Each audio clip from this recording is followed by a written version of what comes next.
On a gray morning in July 1963, a French fisherman looked out at the English Channel and saw a tractor. Not a boat, not a ferry, a farm tractor, wheels and all, driving across 28 miles of open sea between France and England with a single man sitting on top of it, soaked to the bone, no roof, no cabin, nothing. And here's the part that'll break your brain. When that tractor finally crawled up onto the beach in Kent, it didn't stop to celebrate. It didn't get loaded onto a truck.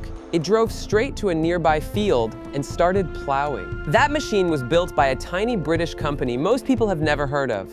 A company that took ordinary Ford tractors, the kind sitting in fields all over the world, and quietly turned them into monsters. This is the story of County. And by the end of this video, you're going to understand why the company that created these beasts was destroyed by the one partner it trusted the most. Let's get into it. To understand the tractor that crossed the sea, you have to go back almost 40 years before it, to two brothers who weren't farmers at all. Ernest and Percy Tapp. Both of them were officers in the British Army in the First World War. They came home from the trenches, and instead of looking for a quiet life, they went into the meat business, hauling supplies out of Smithfield Market in London for the family butcher's shop. Simple job, one problem. The trucks they could buy were too small. They couldn't carry enough meat to make the trips worth it. So the brothers did something most people would never even think of. They took a Ford truck apart, bolted on an extra axle, and rebuilt it to carry double the load. And here's where it gets interesting. Other haulers saw what the Tapps had done, and they wanted one too. Stop and think about that for a second. These two guys didn't set out to build vehicles. They just had a problem, solved it in their garage, and accidentally invented a business. In 1929, they made it official and gave it a name, County Commercial Cars, based in the little town of Fleet in Hampshire, England. For years, that's all they did, turn two-axle Ford trucks into three-axle workhorses. Boring, right? But there's a detail in those early years that nobody saw coming, because Ernest Tapp had a darker idea brewing, an invention so strange that the British military took one look at it and it ended up in patents and prototypes for a weapon. I'll come back to that, because first, you need to see what happened when County stopped building trucks and started building something nobody asked for. The Second World War changed everything. During the war, County's deep relationship with Ford turned into military contracts, and this is where things get genuinely weird. County wasn't just modifying trucks anymore. They were building small one- and two-man tanks for the Army. And remember that darker idea I mentioned? Ernest Tapp had patented a contraption back in 1937 he called the praying mantis. Picture a low armored vehicle with a body that could rise up on a hinge so a gunner could pop up over a wall or a hedge, fire, and drop back down out of sight. It was inspired by Tapp's own experience as a machine gunner in the First World War. It looked like something out of a science fiction film. It never went into mass production, but it tells you everything about how these people thought. They didn't ask what's normal. They asked what's possible. Now hold that thought, because when the war ended, Britain had a brand new problem: hunger. The country needed food fast, and that meant farming on a scale they'd never tried before. Plowing up rough ground, peat bogs, hillsides, land that ordinary two-wheel drive tractors would just sink into and spin helplessly. So in 1947, the government came to companies and basically said, help us grow more food. County's answer: take a Fordson Major tractor, a solid, reliable machine, but stuck with two driven wheels, and replace those wheels with tracks, like a tank, like a bulldozer. Suddenly, that Ford could crawl across soft, muddy, broken ground that would have swallowed any normal tractor whole. They called it the County Full Track. It was tested by Britain's National Engineering Institute in 1948, and the first ones went straight to government farms in a national push to feed the country. It worked! It worked so well that within a few years, County had built thousands of them. The little truck conversion shop in Fleet was now a serious tractor manufacturer. But here's the thing about a crawler tractor. It's brilliant in the mud, and it's miserable everywhere else. Tracks are slow. They chew up roads. They're a nightmare to steer. County knew it. And so they asked the question that would change agriculture forever. What if you could get the grip of a tank on wheels? That question led them to build the most famous tractors of their entire history. And one of those tractors Well, you already saw it. It was floating in the English Channel. In 1954, County took their first real swing at it. They built a tractor called the 4-drive. 4 wheels, all the same size, all powered, no tracks. Pure 4-wheel drive at a time when almost nobody made 4-wheel drive tractors at all. There was just one problem. To steer it, you had to break the wheels on one side to drag the whole machine around, the same trick a crawler uses. It was clumsy, hard to turn, and British farmers weren't impressed. But here's a twist that almost nobody talks about. The 4-drive flopped at home and then found a second life on the other side of the planet. Out in the West Indies, sugarcane farmers needed tough machines to haul enormous loads of cane out of soft fields. County's failure was exactly what they needed. So while the British market shrugged, these tractors quietly sold overseas. County had proven the idea worked. They just needed to fix the steering. And in 1960, they cracked it. Meet the County Super 4. This is the machine that made County legendary. They took a Fordson Super Major and engineered a completely new front end, twin propeller shafts running power to all 4 equal-sized wheels. But this time, the front wheels could actually steer, power, and control. The differential lock worked on all 4 corners. Low center of gravity, massive traction. It would climb, pull, and grip in conditions that left ordinary tractors spinning uselessly. And it had a look that's hard to describe until you see it. Those big matching wheels front and back, that aggressive stance. It didn't look like a farm tractor. It looked like a machine that had something to prove. But selling a tractor that's better than everyone else's is harder than it sounds. Because how do you make a farmer in 1963 believe that this thing can go anywhere, through anything, and never get stuck? County's answer wasn't an advertisement. It wasn't a brochure. It was a stunt so insane that it made headlines around the entire world. And it's the moment we started this whole video with. Here's the logic, and you have to admire how bold it is.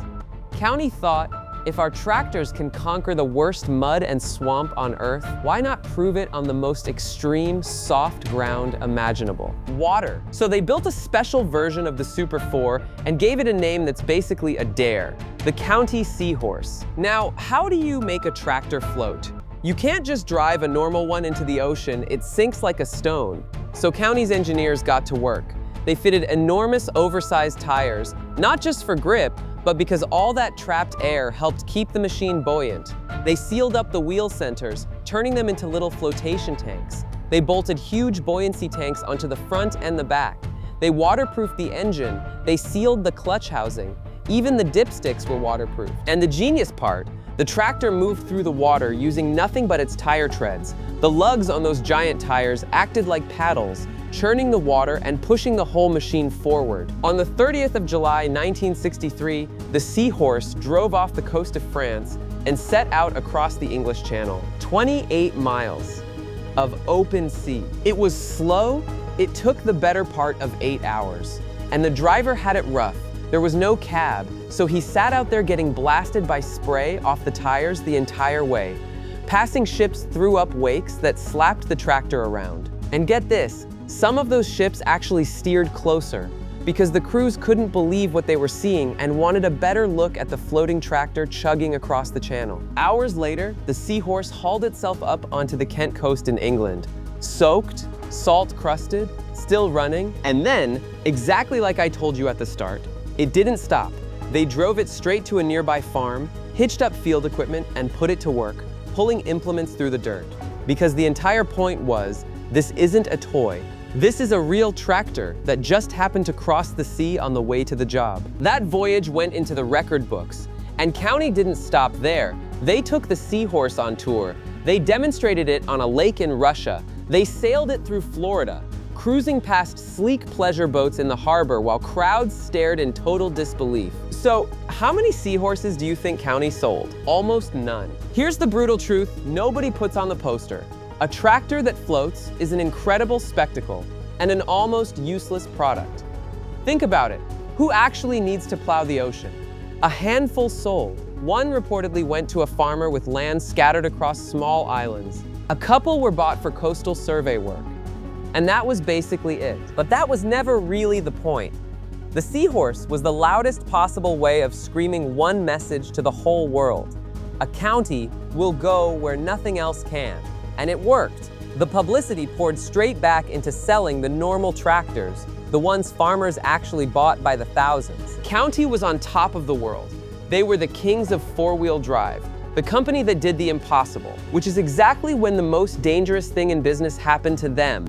They got noticed by a giant, and that giant was wearing a familiar blue badge. Before we get to the betrayal, you have to understand just how far County pushed these machines. Because the 1960s and 70s were when they truly built beasts. Remember, every County started life as a skid unit, basically a Ford tractor without its rear wheels, shipped from the factory waiting to be transformed. County would take that unit and rebuild it from the axles up.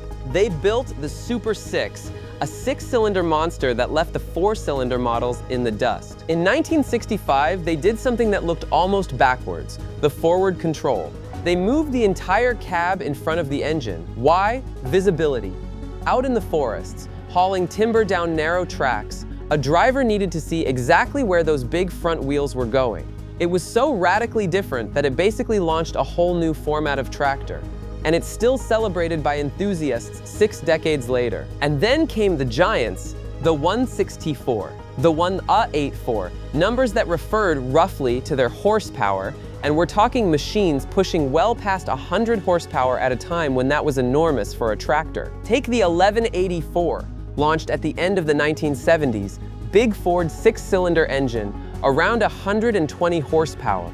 And the engineering to get the power to the front wheels was wild. A drive shaft running down each side of the engine to feed those massive front hubs. The wheels were so big and tucked so close that on the early models, the cab doors had to be made small because there wasn't room to open a normal door past the tires. These things were brutal, imposing. With that bold County name cast right into the nose cone, they looked less like farm equipment and more like something that should have a warning label. By this point, County had built tens of thousands of machines, by some counts more than 30,000, and shipped them all over the planet. They'd taken a humble, mass-produced Ford and turned it into the ultimate go-anywhere, pull-anything heavyweight. They had built a kingdom. And here's the cruel irony that I've been promising you, the part that turns this from a triumph into a tragedy. The thing that destroyed County wasn't a competitor who hated them. It was a partner who learned from them. For decades, County and Ford were a perfect team. Ford built the tractors. County made them legendary. Every County was a Ford underneath, and that was the whole business model. County needed Ford's machines to exist, but success makes you visible. And County had spent 20 years proving, in front of the entire world, that there was a huge, profitable market for four-wheel drive tractors. Ford was watching. Ford did the math. And Ford realized something that should have terrified the people back in Fleet. Why are we letting this little company make all the money on four-wheel drive when we could just build our own? In the 1970s, Ford started producing its own four-wheel drive tractors. The same giant whose machines County depended on became its direct competitor, and it wasn't a fair fight. Ford had the factories, the dealer network, the brand, the scale. County was a specialist running on cleverness and reputation. Read that back and feel how brutal it is. County's own success is what woke the giant up. They proved the market existed, and then the giant walked in and took it. They had, in a very real sense, engineered their own downfall. The orders started to dry up. County tried to survive on the specialist niches, the forestry machines, the strange custom builds, the jobs too weird for a mass-market Ford. But it wasn't enough. In February of 1983, County Commercial Cars, the company that built crawlers for a hungry nation, that sent a tractor across the English Channel, that put County on the nose of some of the most powerful tractors in Britain, went into receivership. There was a brief afterlife. In 1987, the County name was bought by another group and moved to Knighton in Wales. A few more machines trickled out. But by 1990, it was over. The lights went out for good. After roughly 60 years, the company was gone. So is that it? A clever little company, swallowed by a giant fading into history? Not even close. Because the story has one more turn, and it's the part that gives me chills. Here's what most people never find out. County didn't really die. It got into your blood and refused to leave. Remember the Seahorse? That ridiculous floating tractor everybody assumed was just a publicity stunt? It turned out County had accidentally cracked one of the hardest problems in engineering: how to make a tough, powerful, wheeled machine that can drive in and out of the sea on demand. And there's one organization that needs exactly that. Every single day, in some of the most dangerous conditions on Earth, the people who launch lifeboats. When a lifeboat crew gets a call, they have to get a boat off the beach and into a violent, crashing sea fast, and then haul it back out again. To do that, they use specialized launch and recovery tractors that can wade straight into the surf. And the engineering DNA of those machines traces directly back to County's four-wheel drive Ford conversions. The company that ended up building purpose-made launch tractors for Britain's lifeboat service set up shop in Knighton, Wales, the very same town the County name moved to, and based their early designs on County's Ford machines. Think about what that means. Two brothers came home from a war, got annoyed that their meat truck was too small, and started bolting extra axles onto Fords in a garage. And the chain of ideas they started, the relentless what's possible thinking, the obsession with going where nothing else can, is still out there right now, dragging lifeboats into storms to save people's lives. That's the real payoff. County never made the most tractors. They never had the biggest factory. The giant they trusted ultimately put them out of business. But the ideas, the equal-wheel four-wheel drive, the floating tractor, the machine that goes anywhere, those ideas were too good to die. And the machines themselves, they became legends. Today, a beautifully restored County can change hands for serious money, well into the tens of thousands. Collectors hunt them, crowds gather around them at shows. People who weren't even alive in 1963 stand in front of a Seahorse and try to wrap their heads around the fact that this thing crossed the sea. A mass-produced Ford tractor is a useful, ordinary, forgettable machine. A County is a machine somebody believed in. Somebody looked at that ordinary Ford and refused to accept its limits. They cut it apart, rebuilt it, and asked it to do the impossible. Across mud, across forests, across the open channel. And it did. So the next time you see an old tractor rusting away in a field, look twice. Because somewhere out there, somebody took that exact machine, rebuilt it into a beast, and drove it straight into the history books. If you had no idea any of this happened, that a farm tractor once crossed the English Channel and then went off to plow a field like it was nothing, then trust me, this is the tip of the iceberg. The world of these forgotten, rebuilt, over-engineered machines goes deep. I've got more stories like this one lined up, companies that did the impossible and got written out of history. If you want to see those, you know the one little thing that tells the channel to keep digging them up? No pressure. But for now, that fisherman in 1963 was right to stare. He really did just watch a tractor cross the sea.